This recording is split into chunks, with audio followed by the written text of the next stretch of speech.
Saturday, Tyson Fury will go head-to-head with Deontay Wilder in one of the biggest heavyweight fights in recent history. Yeah, Fury is hoping to claim the WBC heavyweight title from Wilder after their 2018 bout ended in a draw, controversially in a draw. Before we speak to the man himself, Tyson, and manager Frank Warren too, let's take a look at how his family cope with watching him fight. This is the new ITV documentary series, which we've all been loving. Have a look at this. Patience, patience. Come on, Tyson. Here's your daddy on the TV, quick. So the third round underway. Well, most definitely did connect. Little chips in there, little chips in there. Oh, it's caught! You caught, Tyce! Oh, my God. It's cut. And there is a cut over the right eye of Tyson Fury. You can't see. You can't see. Long arm, long arm. Just get through the round, long arm. Tyson! Oof. I went then too. Oh, my goodness. But there he is. Tyson Fury and his manager, Frank Warren, join us live from Las Vegas. Thank you, guys, for joining us. Tyson, are your family out there at the moment? Are they coming out there? They're going to be by the side of the ring. And how does that affect your performance when you know family are just there? I've got my brothers here with me, and I've got a couple of cousins here with me as well, but my wife, she'll be here Friday, I believe. Friday, yeah, no kids this time. No kids, though. Does it put any pressure on me? I don't think so. I don't think so. Well, look, how are you faring? Because, you know, you are one of those, like all people facing big fights like this, that have to get yourself absolutely mentally ready, and we want you to get ready. So how have you been preparing for it mentally, first of all? I feel fantastic, you know. I don't remember ever being mentally stronger than I am today.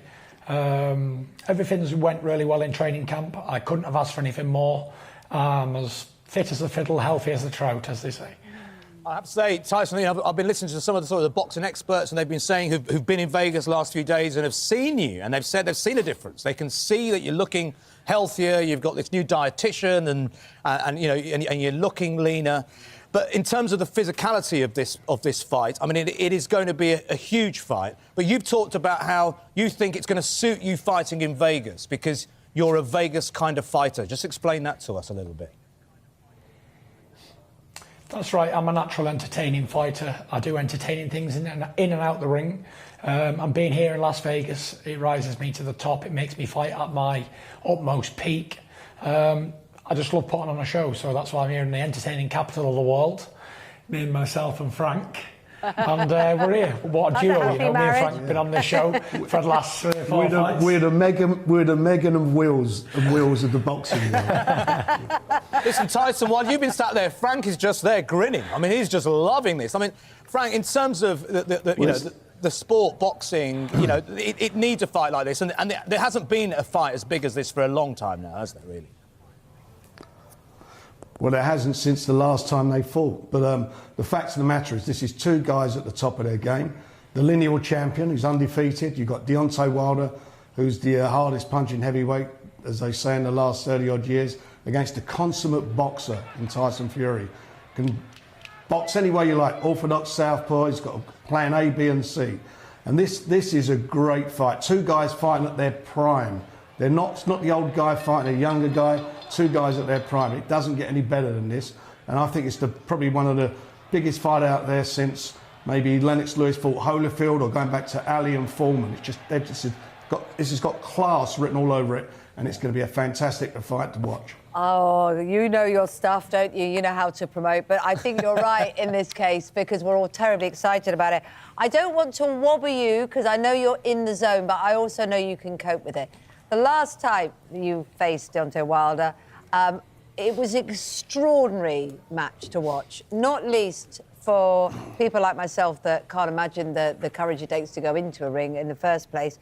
When you got back up, nobody could quite believe that. Do you remember that moment? Do you remember what you drew upon to do it? Talk us through that. Yes, it was my phoenix rising from the ashes moment. some people call it the Lazarus moment. It goes on and on and on. I just got hit, and I remember waking up and I thought, oh my God, you've been hit and put on the floor, get up quickly. And I remember crawling to my feet and I thought, I'm okay, I actually feel fine. And the referee looked at me and he went, I looked at him and I said, I'm okay. And he was like, okay, continue. Well, and you did, and you did. And it did end in a draw, which was controversial because a lot of people think you should have got it.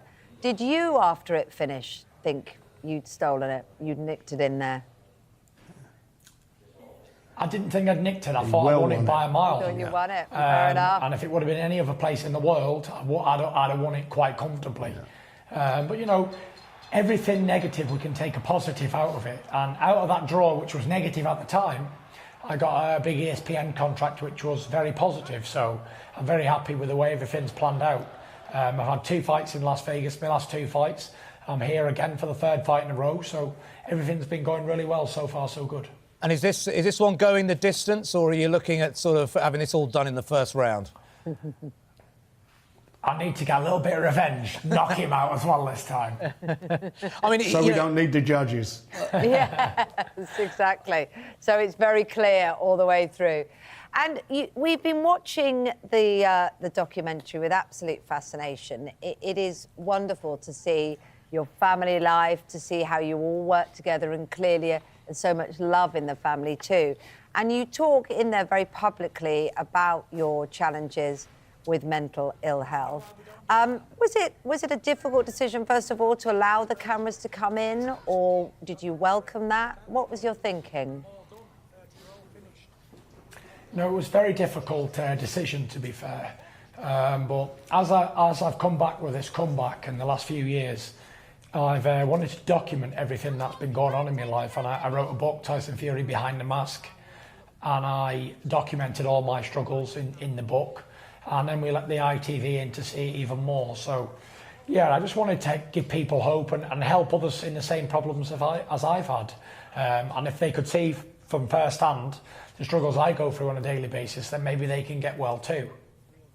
Well, that's a wonderful thing to do. And we chatted to your dad, actually, last week, who made those points as well. And, of course, I think he was kind of your first coach, wasn't he? Even as young as 6, when you sort of showed that you really wanted to do this. But your wife, who was on the show yesterday, is very keen that the children are kept away from it and don't go down that route. What do you think about that? You know, I don't know about Good Morning Britain, but it should be called Good Morning the Furies now, Frank, shouldn't it? Yeah, you know, I'm a big believer in not killing people's dreams. Whatever my kids want to do, then I'll support them in it. My dream was never killed by my father or my mother, so, you know, if my sons or daughters want to go into boxing, then they can do what they want. It's their life, and if they want to put everything into it, they can, and if they don't, then no problem. I'll be just as happy. Well, looking forward to the fight with Jackie on that one, then. Tyson, an absolute pleasure to have you with us. Good luck. Now, we know you are going to win. Of course you're going to win. If you don't win, you might not be welcome back, so make sure you do. But listen, what happens beyond this fight? What happens beyond this fight now? You know, as Frank said, you are in your prime. You know, we have just talked about your family. Are you seeing the end of the road now as you as a boxer? Are you coming to the end of that? Is it, what, a couple more fights or something? Yeah, I've got 3 fights left on my contract. I'm still only 31 years old. Heavyweights can usually go up to about 40. But we'll see. We're going to take one fight at a time and see where we are just after each fight and look to the future, really. There's a lot of options for me open right now. So we just got to take it all into account and see what the best plan would be.